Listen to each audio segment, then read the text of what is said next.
got the national quality policy, but is it being implemented properly? The National Quality Council is seeking to ensure that it's being implemented correctly. I've got Derek Lookpat, who's the Executive Director at the Bureau of Standards, and also RIANNA Paul with him on set with me.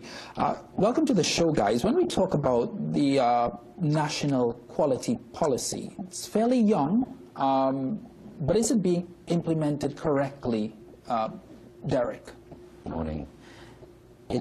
The policy itself, which was approved in April 2018 by Cabinet, has a very clear implementation plan, and it is meant to bring all of the key players in what is called the national quality infrastructure, of which the Bureau of Standards is a key part of it, but it's not the only part.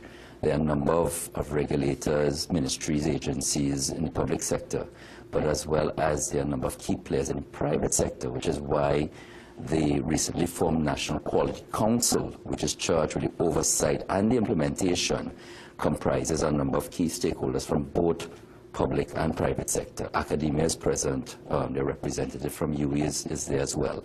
And we are being led by the Ministry of Trade to ensure that it is properly implemented. The implementation has already started, and we have made some solid progress.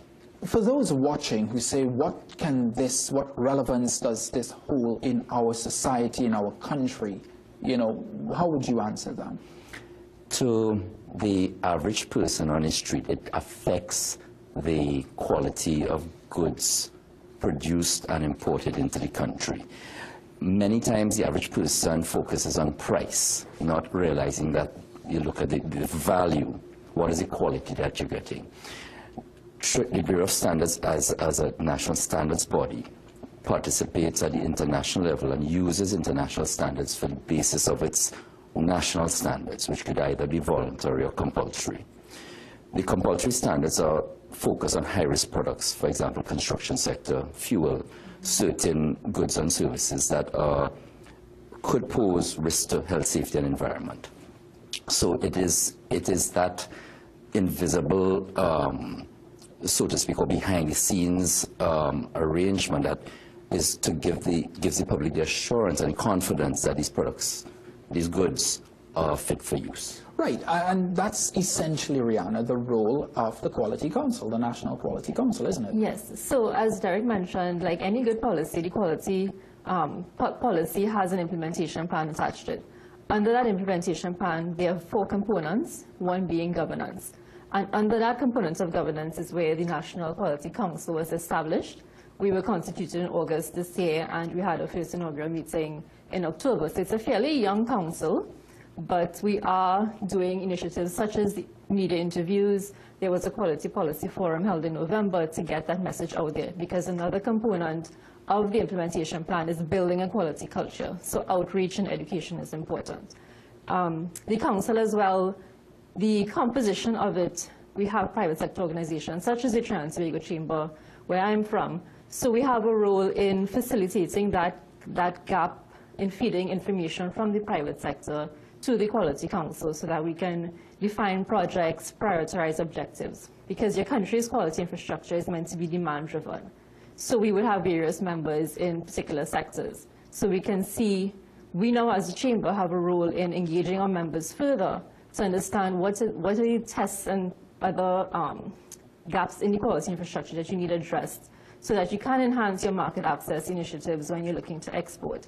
As well, we represent importers and distribution. So we have to ensure that the products entering our country are safe for consumers, safe for our environment as well. So the council has that oversight of the effective implementation of the policy. Right. That's sort of what I want to get at, Derek. What are some of the projects that the National Quality Council and, by extension, the Bureau of Standards and the Chamber of Industry and Commerce are working on?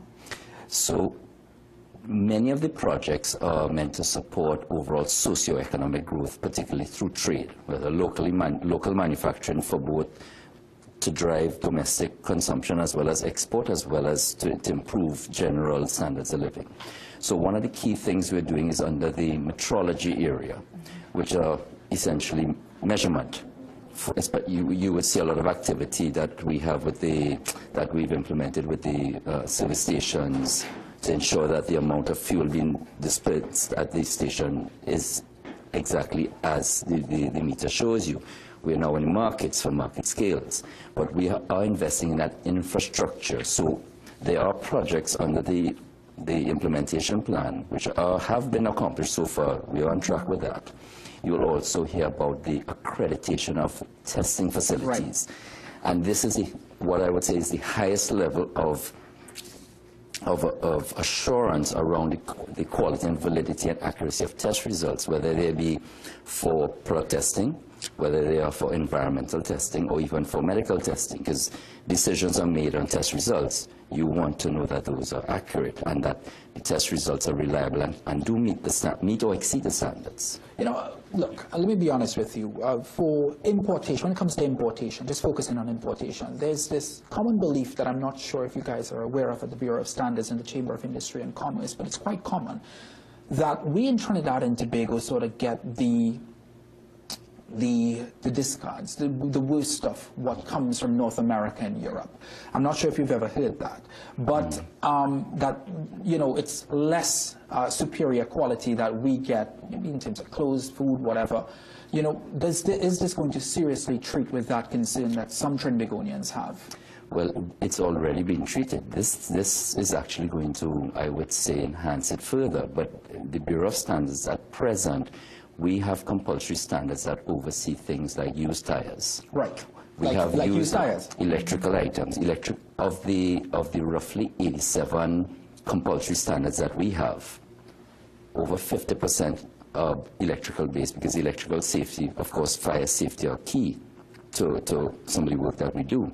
So if there's an importer that intends to bring in anything that is used in terms of electrical, which includes things like closeouts or customer returns from abroad, they need to do their due diligence and realize that once it comes to Trinidad and Tobago, the Bureau of Standards will inspect 100% at a fee for each item, right, to recover our cost. You've gone down a very good route. RIANNA, this could possibly be a route or a venue for economic diversification. How?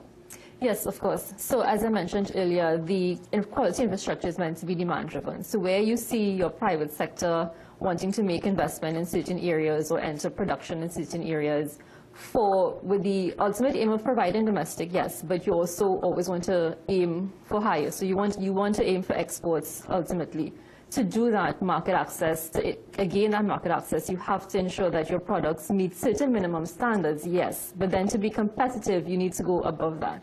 So having certain tests available here, so you don't have to send your product abroad to be tested, which adds cost and that sort of thing, it will help. And the policy currently identifies certain sectors where we see potential for growth: agro-processing, food and beverage manufacturing, creative industries, because we're not only talking about trading goods, we're also talking about trading services. Mm-hmm. So the policy speaks to that, because you want to then focus your resources on those areas of potential growth. All right, listen, RIANNA, Derek, really appreciate you guys coming on and talking to us about the quality of Trinidad and Tobago, importation and exportation as well. Sure, thank you for having us. Really appreciate it. Let's take a quick break here on The Morning Brew. When we come back, we've got a lot more for you.